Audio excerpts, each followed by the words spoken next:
dan juga dirahmati Allah Subhanahu wa taala.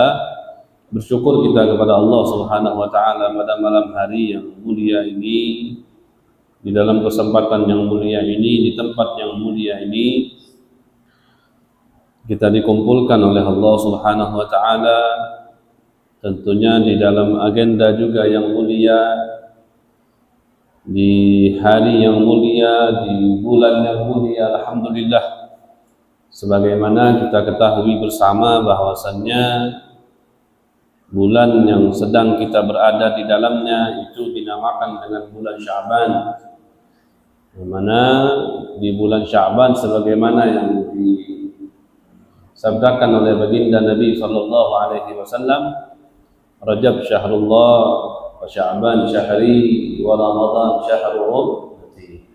Rajab itu bulannya Allah. Maka oleh karena itu di bulan Rajab kemarin kita disuruh diperbanyak untuk memperbanyak istighfar. Wa Sya'ban syahri, dan Nabi mengatakan sedangkan Sya'ban itu bulanku. Karena Sya'ban juga termasuk bulan yang di dalamnya Allah Subhanahu wa taala di bulan tersebut banyak berikan kepada baginda Nabi sallallahu alaihi wasallam keistimewaan. Ya, kalau kita pengen tahu dari setiap keistimewaan dari setiap bulan itu, tentunya di situ pasti ada peristiwa-peristiwa.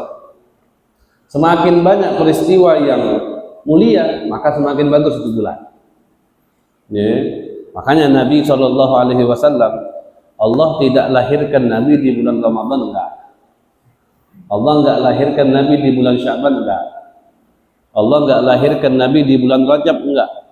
Allah enggak lahirkan Nabi di bulan-bulan yang banyak keistimewaan di dalamnya, enggak. Tapi Allah lahirkan Nabi di bulan yang di waktu itu bulannya bulan biasa saja, bulan Rabiul Awwal. Kenapa Nabi dilahirkan di bulan-bulan yang biasa saja? Agar menjadi tanda bahwasannya yang menjadi istimewa itu bukan Nabi lahir di bulan apa, tapi bulan itu yang seharusnya menjadi istimewa dikarenakan di bulan itu dilahirkan baginda Nabi sallallahu alaihi wasallam. Ya, makanya tidak dipilih di bulan Sya'ban, tidak dipilih di bulan Rajab, tidak dipilih di bulan Ramadan atau Ashhurul Hurum, sebagian bulan-bulan yang haram seperti Zulqa'dah, Zulhijjah, Muharram, Rajab, enggak. Nabi dilahirkan di bulan Rabiul Awwal. Nah, bulan, hari ataupun tahun itu keistimewaannya itu bisa bertambah, atau anugerah di dalamnya pun Allah lebih banyak berikan di bulan tersebut. Salah satunya apa? Karena salah satunya mungkin di bulan tersebut banyak keistimewaan yang terjadi di dalamnya. Banyak peristiwa-peristiwa yang mulia yang terjadi di dalamnya. Salah satu peristiwa yang terjadi di dalam bulan Sya'ban ini misalnya seperti apa? Seperti Nabi diberikan Allah Subhanahu wa taala mukjizat insyiqaqul qamar, terbelahnya daripada bulan. Ya. Nah, salah satu mukjizat baginda Nabi sallallahu alaihi wasallam terbelah bulan. Artinya bulan itu bukan sekedar bayangan saja terbelah, enggak. Bulan itu benar-benar terbelah, yang satu di gunung ini, yang satu di seberangnya. Ya. Benar-benar terbelah. Itu semua berkat mukjizat baginda Nabi Muhammad sallallahu alaihi wasallam. Ya. Kemudian tahwilul qiblah, di apa namanya? Tahwil bahasa Indonesianya apa? Dipindahkan kiblat. Ya, dahulu Nabi sallallahu alaihi wasallam bersama para sahabat kiblatnya menghadap bukan ke Ka'bah, tapi kemana? Baitul Maqdis. Ya, pertama kali diwajibkan ataupun diperintahkan sholat, kemudian pada saat itu menghadap kiblatnya bukan ke Ka'bah, tapi menghadap kiblatnya ke Baitul Maqdis. Ya, berlangsung berapa belas bulan itu, dan Nabi sallallahu alaihi wasallam cuman melirik matanya, artinya ke langit, menandakan bahwasanya Nabi itu pengen kiblat itu dipindah, bukan ke Baitul Maqdis tapi ke Ka'bah. Dalam ayat Quran Allah katakan apa? Qad nara taqalluba wajhika fis sama falanuwalliyannaka qiblatan tardaha. Qad nara taqalluba wajhik. kami ini melihat tagallub wajhik, bolak-baliknya wajahmu ini ngelihat ke langit. Kita kan kalau ada sesuatu permintaan kepada orang, ya, bisa mengisyaratkan dari wajah, gitu kan. Nanti kayak ngelirik selalu ke langit, seakan-akan ada yang diinginkan oleh baginda Nabi SAW. Allah tahu itu. Falanuwalliyannaka kiblatan tardah, Allah. Maka kami akan alihkan kiblat sesuai dengan apa yang kau inginkan, wahai Muhammad. Tanpa Nabi meminta, tanpa Nabi memohon, tanpa Nabi harus berucap dulu, Allah sudah tahu ini apa yang diinginkan oleh baginda Nabi SAW. Kemudian Allah palingkan itu kiblat dari Baitul Maqdis menghadap ke Ka'bah. Maka oleh karena itu kita kan kiblatnya sekarang menghadap ke Ka'bah. Bahkan di dalam mazhab yang kuat, pendapat yang kuat, kiblat kita ini harus betul-betul menghadap Ainul Ka'bah. Betul-betul kalau diukur nih, ini harus sejajar nih sama Ka'bah. Kalau pendapat yang kuat baru sah sholatnya. Tapi ada pendapat yang masuk mazhab Syafi'i juga, cukup menghadap arah kiblat. Kalau arah kiblat kan menghadap ke barat. Beda kalau ente menghadap ke utara, ente menghadap ke timur, itu baru. Itu udah salah betul kiblatnya. Tapi kalau masih ngadep ke barat, karena Ka'bah itu kan arahnya barat sana, itu masih sah. Pendapat di bawah satu pendapat yang kuat. Kalau pendapat yang kuat harus Ainul Ka'bah, harus menghadap ke Ka'bah. Hanya perlu memang kita kalau bikin masjid, bikin musola di rumah, bikin tempat itu, ya kita harus betul-betul cari orang yang ahli. Jangan sembarangan. Cari orang yang ahli yang betul-betul dia tahu dan bisa mengukur mana kiblat yang benar.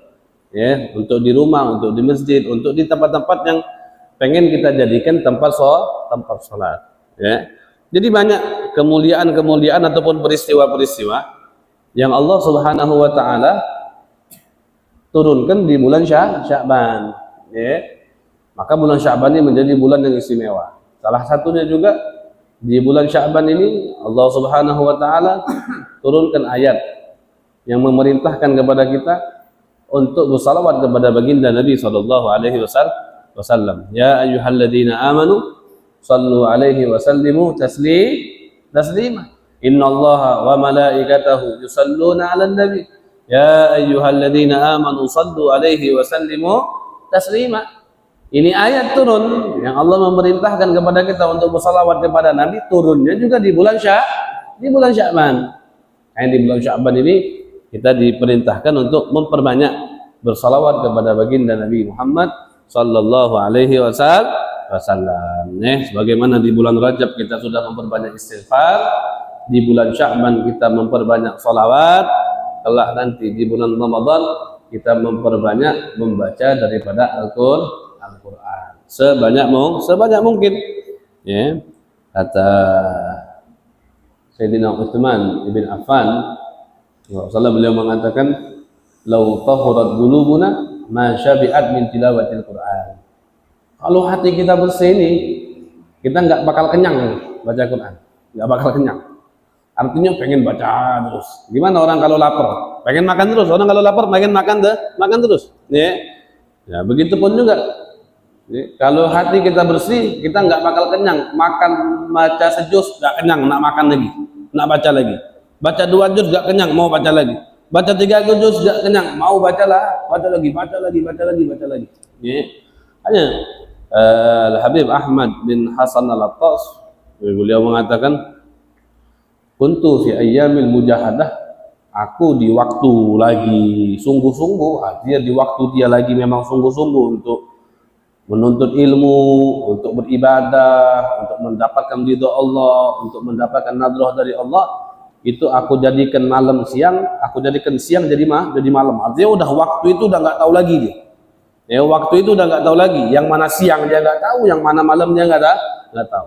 Kadang aku sholat subuh dengan wudhu isya, kadang aku sholat zuhur dengan wudhu isya, kadang aku sholat asar dengan wudhu isya, kadang aku sholat maghrib, kata beliau, dengan wudhu isya.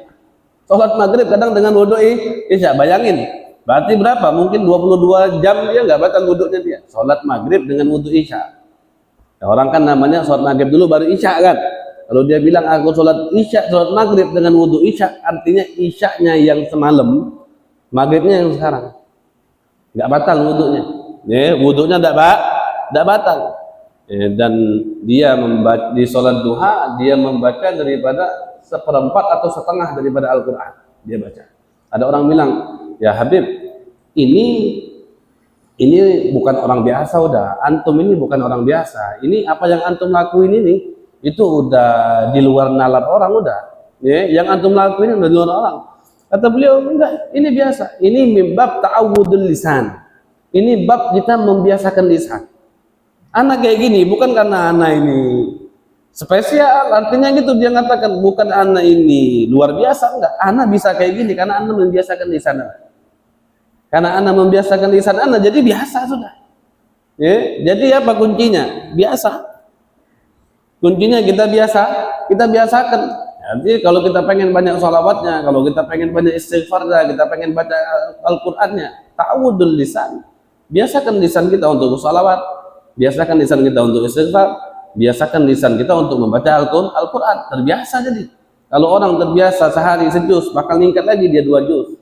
Udah biasa 2 juz, 3 juz, udah terbiasa, udah biasa. Makanya banyak orang-orang dulu sebelum mereka meninggal, mereka gali dulu kuburannya. Ya, mereka gali kuburannya, mereka baca Al-Qur'an dalam kuburannya. Sebanyak-banyaknya. Ya, sebanyak-banyaknya. Ya, dulu tahun Maulid kemarin, pas Ana lagi ke Balikpapan, Ana ziarah ke makam satu guru besar di sana, Kiai Muhammad Syarwani, kalau salah panggilannya Abuya Syarwani di Balikpapan. Murid daripada Abuya Muhammad, juga belajar di Kairo, dia keliling dunia dia belajarnya. Diceritakan oleh murid-muridnya sama keluarganya itu, sebelum dia meninggal dia udah gali kuburannya. Udah gali dulu kuburannya, di situ dia ngatamin Quran berapa ratus kali dalam kuburannya. Jadi baca Al-Quran, mempersiapkan nggak masalah. Nih, kalau misalnya di sini kita bisa gali kubur, kita bisa sudah nentuin kuburan kita di mana, ente mau baca Al-Quran, ahsan, bagus. Nih, kita siapkan tempat. Kalau di tempat yang mana kita baca di dalamnya Al-Quran, apalagi tempat terakhir kita siapkan di situ, kita baca Quran, maka di situ banyak turun rahmat. Di tempat yang banyak turun rahmatnya, insya Allah kita juga aman, insya Allah dari siksa kuburnya. Ya, karena di situ banyak turun rahmat. Ini enggak masalah, ya enggak masalah. Jangan ente taruh dupa saja, jangan ente taruh apa saja nanti di kuburan. Nanti orang bilang apa ini? Pesugihan apa. Kalau cuma ente baca Quran enggak masalah. Ya, kalau tidak menimbulkan fitnah ya enggak masalah. Kalau model mereka itu kan mereka punya pondok sendiri, punya tempat sendiri, jadi kuburannya sendiri, ya, jadi biasa-biasa aja. Tapi kalau misalnya kiranya kita di kampung ini takutnya menyebabkan daripada hal-hal yang nggak bagus ya jangan. Tapi kalau memang bisa ya silakan, bagus. Ya, mempersiapkan. Kita ini yang harus mempersiapkan semuanya, ya, mempersiapkan semuanya. Seperti kalau kita pengen pindah-pindahan rumah, pengen hijrah, pengen keluar dari kampung, pengen tinggal di tempat lain, kan kita siap-siap. Tempatnya kita bersihin dulu, tempatnya udah bagus dulu, tempatnya udah siap huni dulu, baru kita pindah. Nah sekarang ini kita ini bakal pindah semua. Kita bakal pindah semua. Nih, semua dari kita bakal pindah. Nah, orang yang bakal beruntung, orang yang mempersiapkan tempat pindahnya dia nanti. Gimana nanti? Atau bekalnya dia untuk pindah gimana? Ya, kalau kita pengen enak nanti pengen nyaman ya bekalnya bagus dulu, tempatnya diperbagus dulu baru enak. Tapi kalau kita nggak mikirin tempat pindahnya kita nyaman, ngerasa nyaman di sini, ya sudah. Nanti pas kita pindah tempatnya kotor, tempatnya bau, tempatnya penuh dengan binatang, ya. Bahkan mungkin tubuh kita ini nggak sampai seminggu 2 minggu udah hancur remuk semua.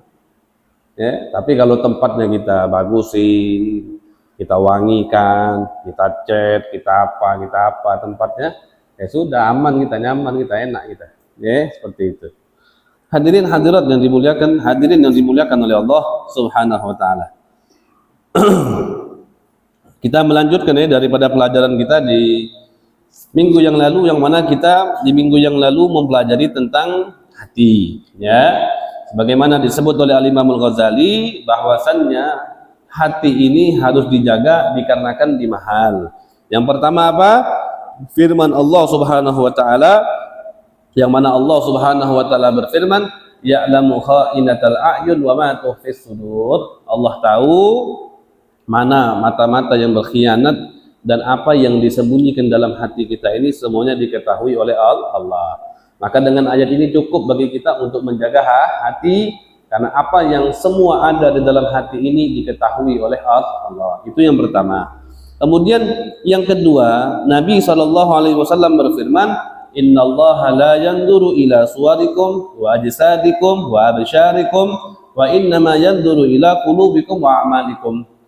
Jadi yang kedua, hadis baginda Nabi SAW, Nabi mengatakan Allah enggak melihat dengan tampilan fisik kalian, Allah enggak melihat dengan rupa kalian, Allah enggak melihat dengan fashion kalian, tapi yang Allah lihat itu hati kalian. Hati kalian bersih, maka itu akan menjadi tempat pandangan rahmat Allah, tempat pandangan kasih sayang Allah, tempat pandangan anugerah Allah Subhanahu wa ta'ala. Itu yang kedua. Kemudian yang ketiga, bahwasannya hati ini malikun muta'un wa ra'isun muttaba'. Hati ini adalah raja dan pemimpin yang ditaati dan diikuti. Seluruh anggotanya siapa? Anggotanya seluruh badan ini.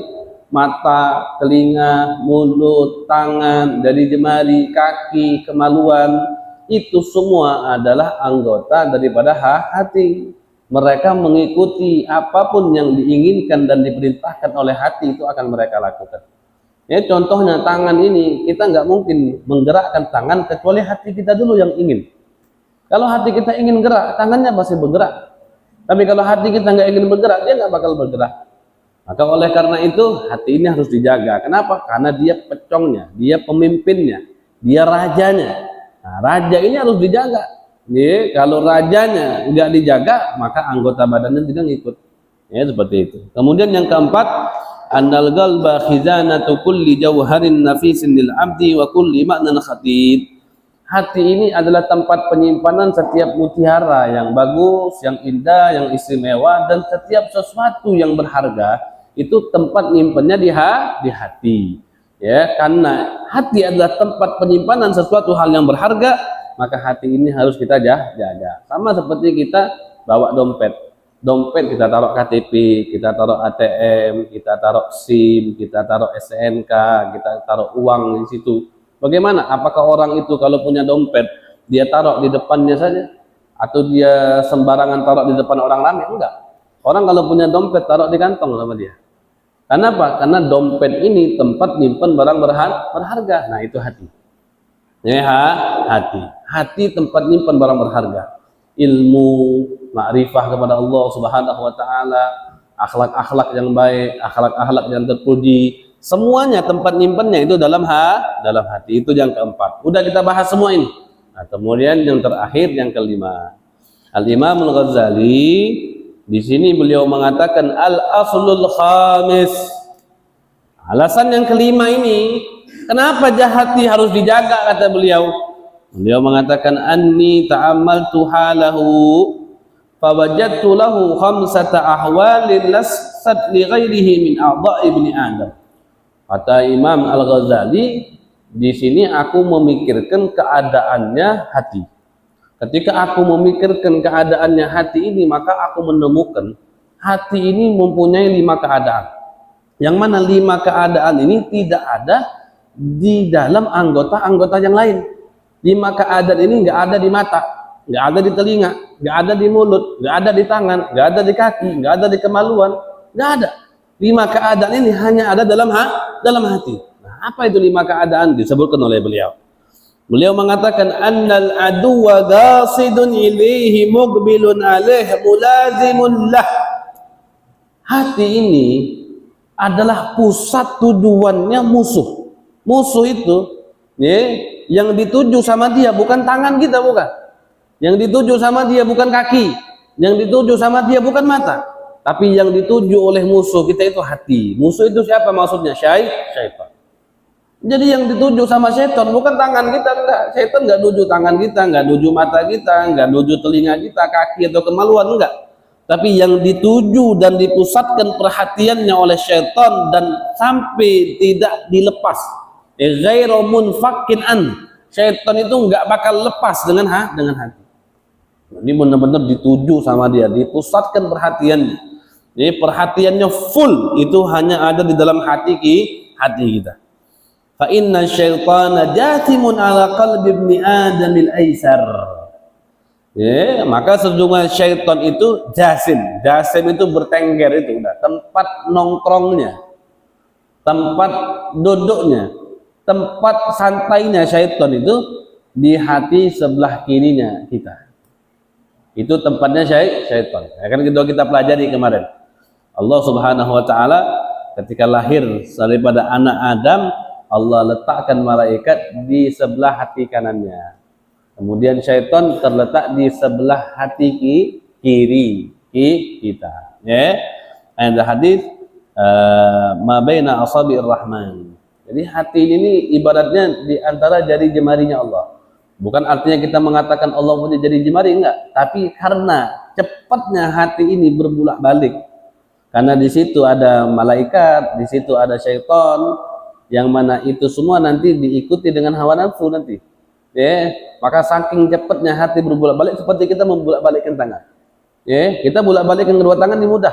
Oh, gitu hati itu. Ya, ada dibahas nanti di sini disebutkan innal qalba asra inqilaban minal qidri fil ghilyaniha. Hati itu lebih cepat berbulak-baliknya daripada air mendidih yang ada di kidir, yang ada di wadah. Kalau kita manasin air mendidih, ngodok ya, cepat kan ngodoknya. Hati lebih cepat dari itu. Ya, hati lebih cepat dari itu. Makanya mudah sekali seseorang itu sekarang ngomong iya, besok ngomong enggak. Sejam ngomong iya, besok ngomong enggak. Atau sejam ini, sebelum sejam dia ngomong iya, setelahnya sejam kemudian dia ngomong tidak. Mudah sekali. Mudah sekali untuk pikirannya atau hatinya itu berbulak-balik. Ya, oleh karena itu hati ini sangat rawan. Hati ini sangat rawan. Ya. Fa inna syaitana jathimun ala qalbi ibni adamil aisar. Maka sesungguhnya hati itu tempat bertenggernya syaitan di hati sebelah kiri kita. Fahuwa manzilul ilham wal waswasah. Hati itu kan tempat turunnya ilham. Udah kita pelajari kemarin. Kalau ilham dari siapa berarti? Kalau ilham dari siapa? Ilham ada ilham, ada waswasah. Kalau ilham datangnya dari siapa? Malaikat kan? Kita belajar itu masalah gerak-gerik hati itu panjang kita jelasin sudah. Ya, ilham datang dari malaikat. Waswasah datang dari syaitan. Nah, tempat datangnya atau turunnya ilham dan waswasah semuanya dalam hati. Yugri'anihi abadan bid-da'wataini kilahuma al-malak wasyaitan. Yang mana ilham dan waswasa ini selalu mengetuk daripada hatinya manusia mengajak dengan dua dakwah ini, dengan dua ajakan ini. Ada ajakan yang baik, ada ajakan yang tidak baik, yaitu al-malak wasyaitan. Jadi malaikat dan syaitan ini selalu mengajak kita. Nah, ajakan itu datangnya dari hati. Itu yang pertama. Jadi keadaan yang pertama tadi apa yang dilihat oleh Al-Imam Al-Ghazali yang tidak ada di dalam anggota yang lain, bahwasannya hati itu adalah pusat tujuannya, perhatiannya musuh-musuh kita. Salah satunya adalah syaitan. Jadi syaitan nggak ngelirik mata, syaitan nggak ngelirik telinga, syaitan nggak ngelirik kemaluan seseorang. Yang dilirik, yang dituju, yang dijadikan pusat perhatian syaitan itu adalah hati seorang hamba. Ya, karena anggota badan itu mengikuti apa kata hatinya. Kalau hatinya inginkan sesuatu, maka anggota badannya tinggal melakukan. Ya, kalau hatinya nggak inginkan sesuatu, maka anggota badannya nggak bakal melakukan apa saja.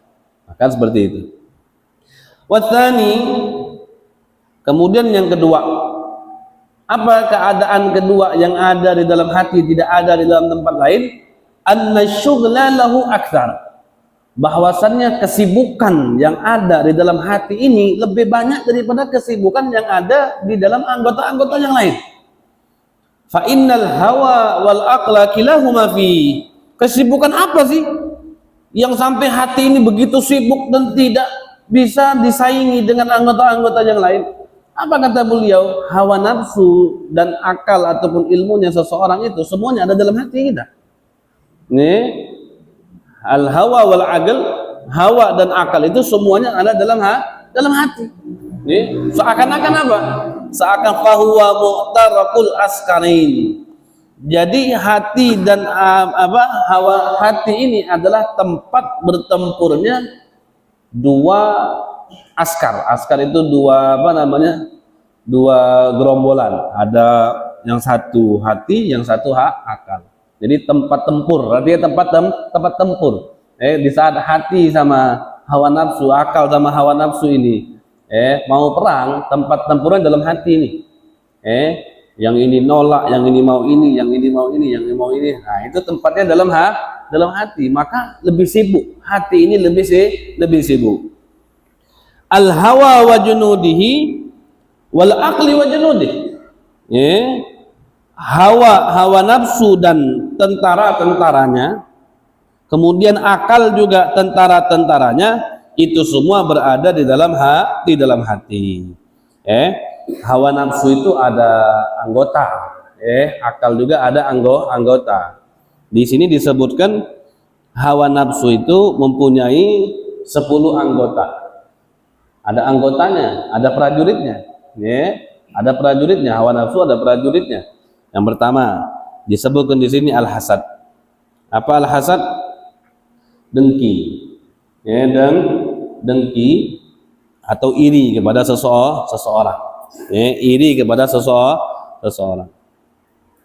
At-tajabbur, congkak, congkak. Enggak beda jauh sama al-kibir, sama sombong. Ujub, ngerasa dirinya banyak ibadah, banyak sedekah, ngerasa dirinya banyak amal ibadah. Ujub itu salah satu termasuk daripada anggotanya daripada hawa nafsu. Al-kibir, sombong. Al-ghil, dendam, dengki, benci sama orang. Kemudian al-makr. Makr ini tipu daya, muslihat. Itu semua dalam hati. Wal waswasah, penyakitnya. Waswas itu penyakit. Itu juga termasuk anggotanya hawa nafsu. Wal mukhalafah fil amr, menentang dari apa yang diperintahkan Allah misalnya, itu juga tentara hawa nafsu. Su'udzan, berburuk sangka kepada orang lain, itu juga tentaranya hawa nafsu. Wal jidal, sering berdebat, hobi berdebat, itu juga tentara daripada hawa nafsu. Ini 10 tentara hawa nafsu. Wal aql wa junudihi, akal dan tentara-tentaranya. Kalau akal lebih banyak lagi tentaranya, ada 27. Ada 27 tentara akal. Ilm, ma'rifah, dirayah, hikmah, zaka, zihin, faham, al-fatanah, jaudatul khatir, jaudatul waham wal khayal wal badiha, wal ru'yah wal qiyasah wal khibrah, wa isabatul zan wal firasah wal zakanah. Az-zakanah ini az-zan. Wal kahanah wa dikkatun nadhr wal ra'yi wat tadbir wa sihhatul fikr wa sur'atul zikr wa jaudatul hifdz wal balaghah wal fasahah. Nah, ini semua adalah anggotanya akal. Jadi hawa nafsu punya anggotanya sendiri, akal punya anggotanya sendiri, dan setiap saat mereka ini selalu berperang. Adu pikiran, adu keinginan, adu mana yang benar. Makanya hati ini sibuk, hati ini sibuk. Wa hubba litsagri an yuhraj wa yahsan wa la yughfal alaih. Maka tempat yang seperti ini itu harus dijaga, harus dibentengi, jangan sampai lalai. Kenapa? Kalau sampai lalai, akal kita kalah sama hawa nafsu kita, maka gimana? Maka hancur doa kita, hancur. Itu yang kedua. Kemudian wasalis, yang ketiga, kenapa akal hati itu harus kita jaga? Di sini beliau mengatakan annal awarid lahu aktsar. Bahwasannya al awarid, sesuatu yang mencegah, atau sesuatu yang datang di dalam hati ini banyak.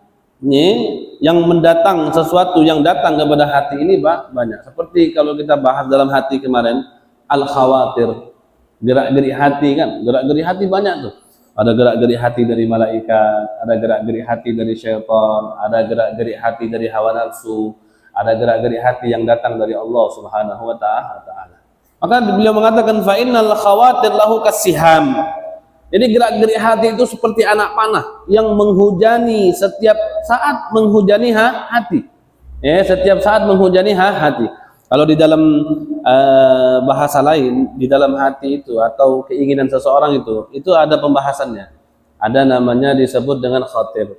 Ada yang namanya disebut dengan hajiz. Ada yang namanya disebut dengan hadisun nafas. Ada juga yang namanya disebut dengan al-waham. Ada juga namanya disebut dengan al-azam. Banyak. Ya, ada yang dibilang keinginan dan itu berkaitan. Ya, berkaitan. Orang yang masih khawatir atau hawa hadisun nafas atau hadis, dia niat amal soleh, dia berkeinginan untuk amal soleh, masih keinginan saja tapi belum tekad kuat, ya, itu nggak diberikan pahala, nggak diberikan pahala. Ya kan beda orang. Kalau niat betul beda lagi. Kalau kita niat betul, udah tekad bulat, azam, ana betul-betul pengen sholat di masjid, udah niat betul, tiba-tiba nggak jadi sholat di masjid, pahala nggak itu? Pahala itu satu. Nah, ini semua masalah di hati semua ini. Dari khawatir, dari hajiz, dari hadisun nafas, dari waham, dari azam. Ada orang yang niat untuk maksiat, walaupun dia nggak melakukan maksiat, ya, misalnya dia ada yang dibilang dapat dosanya walaupun belum, ada yang bilang enggak. Itu juga masalah yang berkaitan dengan hati. Jadi banyak. Pokoknya yang berkaitan dengan hati ini banyak. Ya, makanya di sini beliau mengatakan al khawatir lahu kasiham. Jadi gerak-gerik hati itu seperti anak panah tuh.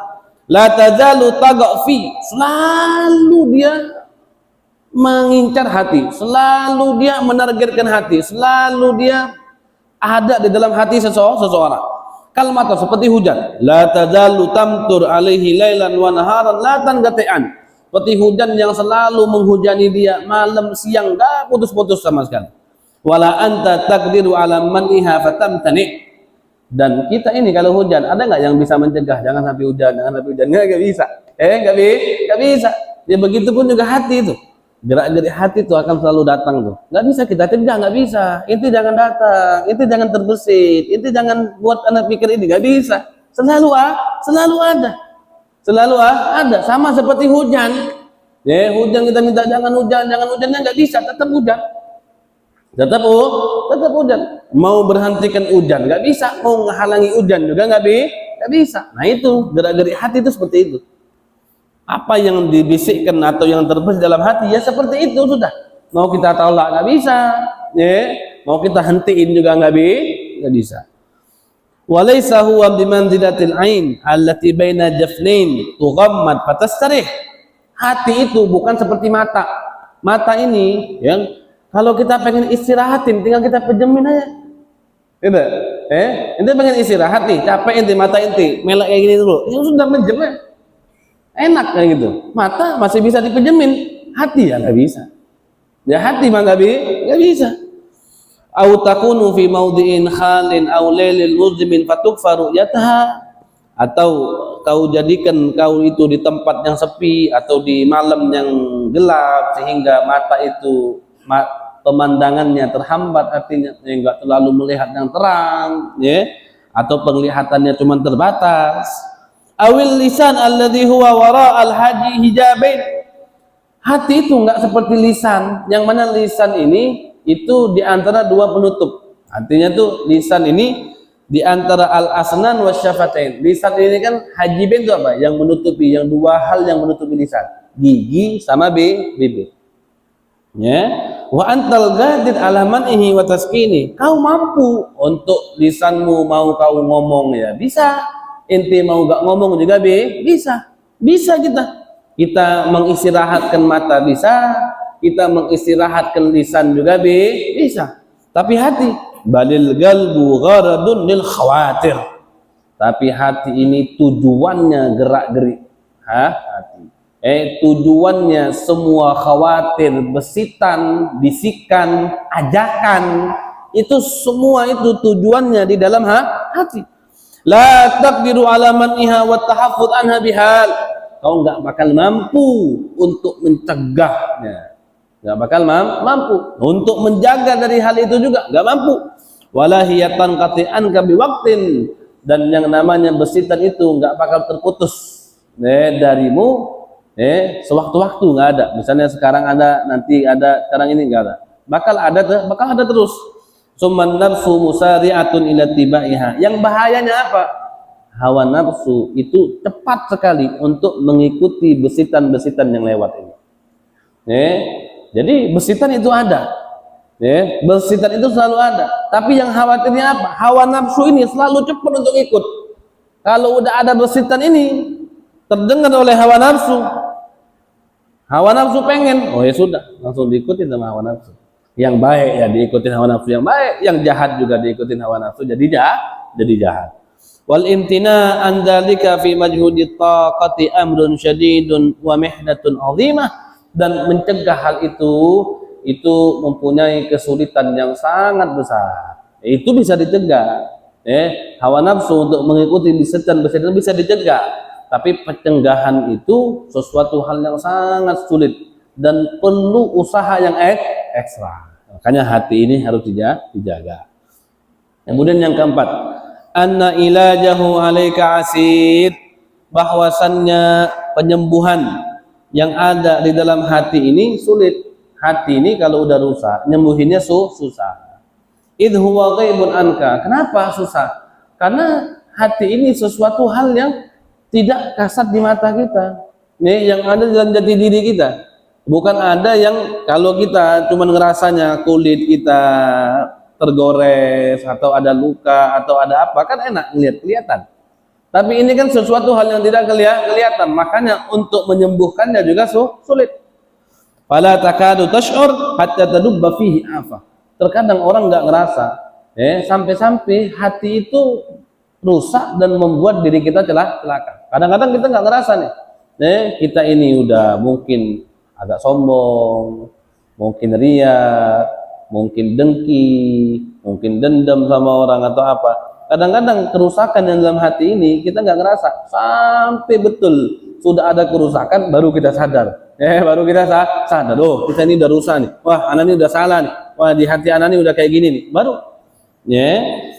Wa tahdus lahu halah fatahtaj ila an tabhad an dalika atammal bahsi bitudul juhdi wa daqiqin nadhari wa kahtatir riyadah. Maka kau butuh sekali menyembuhkannya itu dengan mencari yang sesuatu yang bisa, gimana nih bisa nyembuhin ini, dengan usaha yang begitu panjang, dengan perhatian yang begitu jeli, dan memperbanyak riyadhah. Makanya salah satu yang bisa menyembuhkan hati, banyaknya kita riyadhah. Riyadhah itu ya ibaratnya olahraga, usaha. Riyadhah dan mujahadah itu penting. Misalnya seperti kita berniat, kita harus ada niat. Jangan kita ini semaunya saja, seenaknya, semampunya kita enggak. Kalau kita mau betul-betul jadi orang yang benar, orang yang soleh, hatinya bersih, harus ada mujahadahnya. Misal seperti misalnya antum berniat sebelum tidur, besok pagi ana niat, ana azam, ana bertekad, ana subuh bangun besok jam 4, ana mau baca Quran, ana mau tahajud, ana mau qiyamul lail, ana mau menghidupkan malam ana, ya bagus. Kayak gitu harus ada niat dulu. Jangan kira-kiranya alhamdulillah terbangun, ya enggak kayak gitu. Atau mumpung bangun nih, bagus kayak gitu alhamdulillah, tapi harus ada tekad dulu. Karena tekad itu membantu kita nanti untuk untuk kita bangun malam, untuk ini bagus, bangun malam itu seharusnya dikatakan ma'ugidat wilayatun liwali illa fi qiyamul lail. Tidak dilantik seorang wali min auliyaillah kecuali di malam hari. Waktu Allah melantik orang yang dekat sama Allah itu di malam hari, bukan di siang hari, bukan di mana enggak. Kenapa? Karena malam hari ini malam yang paling tenang. Waktu yang paling tenang untuk seorang hamba mendekatkan diri dia kepada Allah Subhanahu wa taala. Makanya kenapa Isra Mi'raj di malam hari? Karena itu waktu yang tenang tadi. Subhanalladzi asra bi 'abdihi lailam minal masjidil haram ilal masjidil aqsa. Di malam hari. Isra Mi'raj itu bukan di siang, bukan di sore, bukan di pagi, tapi di malam hari. Kenapa Allah milih malam? Itu waktu yang paling tenang. Makanya kalau kita pengen hubungan kita tenang, dekat sama Allah, khusyuk kita menghadap Allah Subhanahu wa taala, pilih di malam hari. Nah, itu perlu riyadhah. Perlu riyadhah, olahraga hati, olahraga badan, mujahadah, niat, kesungguh-sungguhan, kayak gitu. Besok anak pengen qiyamul lail, besok anak subuhnya jamaah, besok anak pengen ngaji Quran, besok anak jangan sampai enggak duha, minimal 2 kali, kalau bisa 8 kali anak duha, besok kalau bisa zuhurnya juga tepat waktu. Kayak gitu diatur, diniatkan, diatur. Jangan sembarangan gitu saja. Jangan sembarangan, yang penting cukup alhamdulillah nih ada waktu sholat. Jadi kayak tadi ibadahnya dibikin, kalau memang kerjaannya lagi kosong ya ibadah, kalau kerjaannya nggak kosong ya nggak ibadah. Itu salah itu. Salah. Pemikiran yang kayak gitu salah. Ente beribadah itu jangan nunggu waktu ente luang, tapi ente beribadah tuh ente luangkan waktu ente. Waktunya diluangkan. Bukan nunggu waktu luang, mumpung nggak lembur, mumpung lagi nggak manen, kayak gini ya salah banget. Walaupun alhamdulillah ente masih ingat untuk ibadah, tapi cara pikirannya seperti itu salah. Ente untuk ibadah, bukannya ente nunggu waktu luang. Tapi kalau ente mau beribadah, ente luangkan waktu ente seluang-luang mungkin untuk beribadah. Ente cari untuk hidup ente secukupnya saja. Kayak gitu bagusnya. Konsepnya seperti itu. Jangan ente konsepnya mumpung libur, mumpung ini ibadah. Jadi akhirnya kalau lembur terus nggak libur-libur ya nggak ibadah-ibadah, ya sudah. Salah makanya kayak gitu salah. Dan terakhir, wal khamis annal afat ilahi asra fa huwa ilal inqilabi agrab. Bahwasannya malapetaka yang ditimbulkan oleh hati ini lebih cepat. Karena apa? Karena hati ini cepat sekali berbulak baliknya, cepat sekali. Walagar gila, maka telah dikatakan innal qalba asra'u inqilaban minal qidri fil ghilyaniha. Hati ini lebih cepat berbulak baliknya daripada air yang mendidih fil gidir, di dalam wadahnya.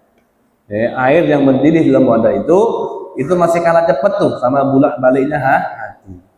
Lidah gila, maka oleh karena itu dikatakan masumiyal qalbu illa min taqallubih. Hati itu enggak dinamakan hati karena hati itu berbulak balik. Jadi taqallub itu kan artinya tuh berbulak balik. Makanya dikatakan qalbun. Hati itu bahasa Arabnya namanya qalbun. Kenapa? Karena tagallub. Karena hati ini sering bulak balik tadi. Makanya di dalam doa diajarkan apa namanya? Ya muqallibal qulub, tsabbit qalbi ala dini. Wahai zat yang membulak balikkan hati, mantapkan hatiku ini di dalam agama. Karena tadi tempatnya hati ini ya berbulak balik. Warra'yu yadribu bil insani atwara. Dan akal ataupun pemikiran itu membuat seseorang itu berpindah-pindah keadaan. Summa, nah ini yang terakhir nih. Apa masalahnya? Inzallal qalbu wal iyadu billah. Kemudian kalau hati itu tergelincir dan kita meminta pertolongan perlindungan kepada Allah, fadalaluhu azim. Hati itu kalau udah tergelincir jatuh, maka besar loh. Malapetakanya itu bahayanya itu besar, berbeda dengan yang lain. Kenapa? Karena hati itu kalau udah tergelincir, maka dia bisa lari ataupun berpaling dari Allah Subhanahu wa taala dan bisa menyebabkan akhir hidupnya itu su'ul khatimah. Banyak orang yang murtad, banyak orang yang masuk kafir. Makanya Nabi mengatakan mungkin saja ada orang yang hari ini sore ini Islam, besok paginya kafir. Bisa jadi ada orang yang paginya kafir, sorenya Islam. Ada nggak? Ada yang seperti itu. Makanya hati-hati. Hati ini kalau udah tergelincir, bukan seperti mata, bukan seperti tangan, bukan seperti telinga, tapi kalau dia udah tergelincir, udah bisa menyebabkan paling bahayanya orang itu bisa kufur kepada Allah Subhanahu wa taala. Wa muntahahu khatmun wa naqiratun ilillahi ta'ala. Qaswah wa mailun ila ghairillah subhanahu wa ta'ala. Hati itu kalau tergelincir bisa gelap, bisa keras. Wa mailun ila ghairillah, dan condong kepada selain Allah. Dan ujung-ujungnya kalau dia condong kepada selain Allah, khatmun wa nuqratun lillah, atau waqufratun lillah. Kalau udah dia tidak condong lagi kepada Allah, maka akhir hidupnya sudah dia kafir kepada Allah Subhanahu wa ta'ala. Makanya itu bahaya. Itu bahaya. Di dalam niat,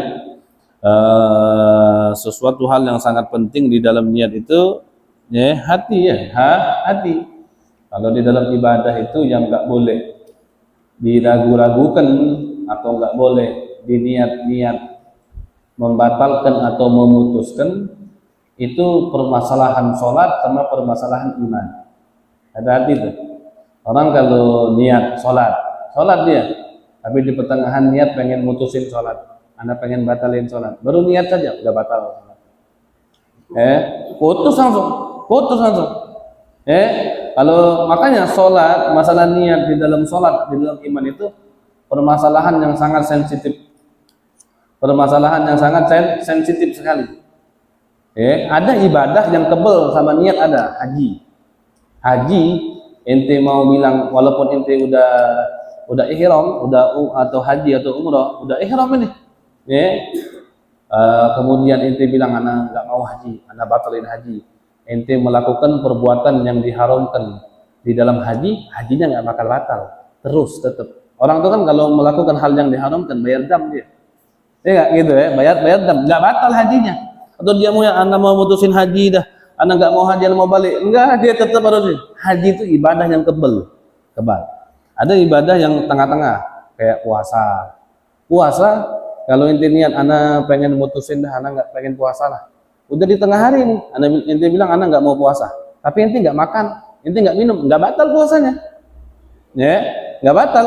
Walaupun ente niat ana mutusin ana enggak puasa, tapi ente enggak makan, ente enggak minum, atau ente enggak melakukan hal-hal yang membatalkan puasa, enggak batal puasa ente. Gitu. Sama juga seperti puasa wudu. Wudu. Cuman di dalam wudu ente teruskan niat lagi aja. Ente enggak perlu mulai dari awal. Karena ente lagi basuh muka, basuh tangan, pas di kepala ente niat mutusin. Habis itu ente terusin lah. Udah, terusin niat lagi dari kepala, mulai lagi niat, terusin aja udah. Kayak gitu. Nah, tapi kalau sholat nggak bisa. Sholat ente niat mutusin sholat atau ragu, nerusin apa mutusin diterusin apa enggak nah, udah batal sholatnya, batal. Atau menggantungkan niat juga batal. Kalau jan deres ana batalin sholat ana, nah, batal udah sholatnya, batal. Sama juga seperti niat, seperti iman kepada Allah Subhanahu wa ta'ala. Ragu atau pengen murtad, misalnya ada orang bilang kayak gitu, udah murtad cepet langsung kayak gitu makanya hati-hati.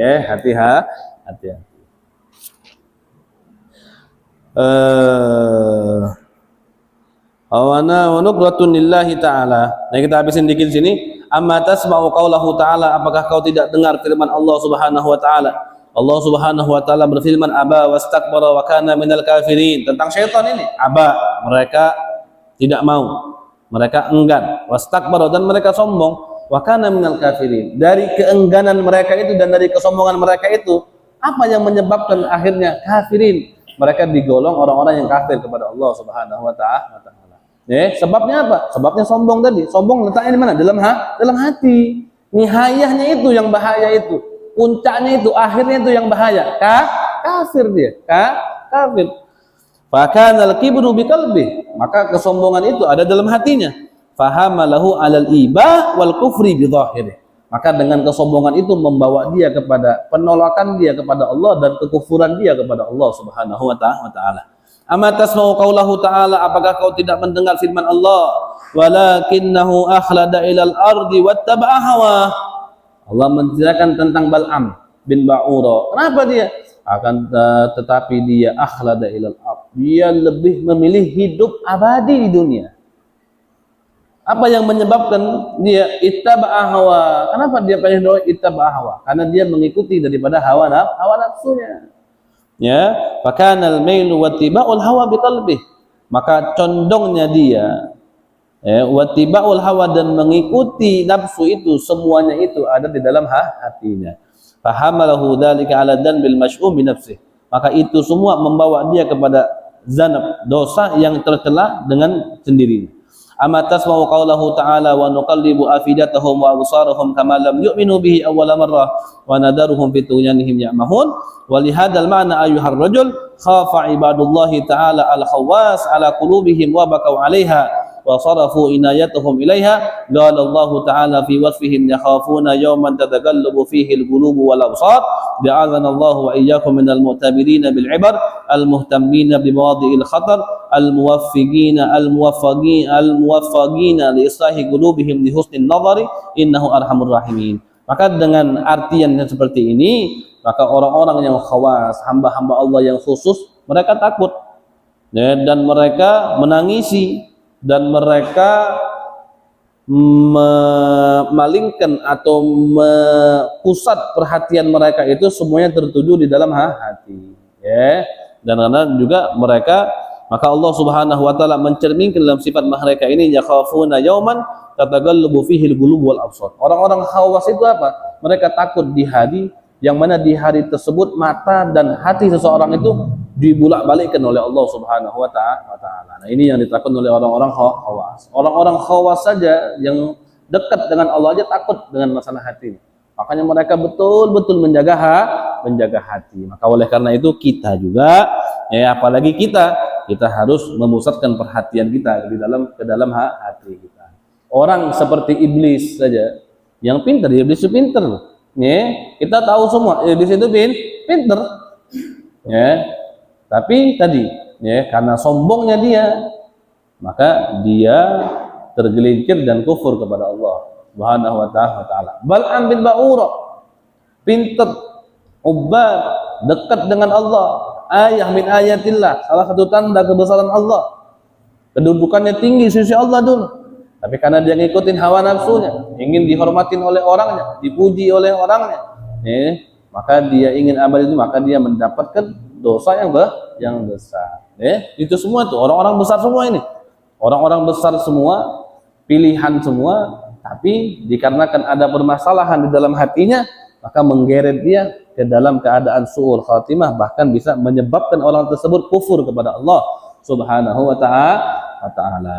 Maka oleh karena itu apalagi kita yang enggak ada apa-apanya dibandingkan mereka, maka kita ini juga lebih lagi harus menjaga kita punya hati.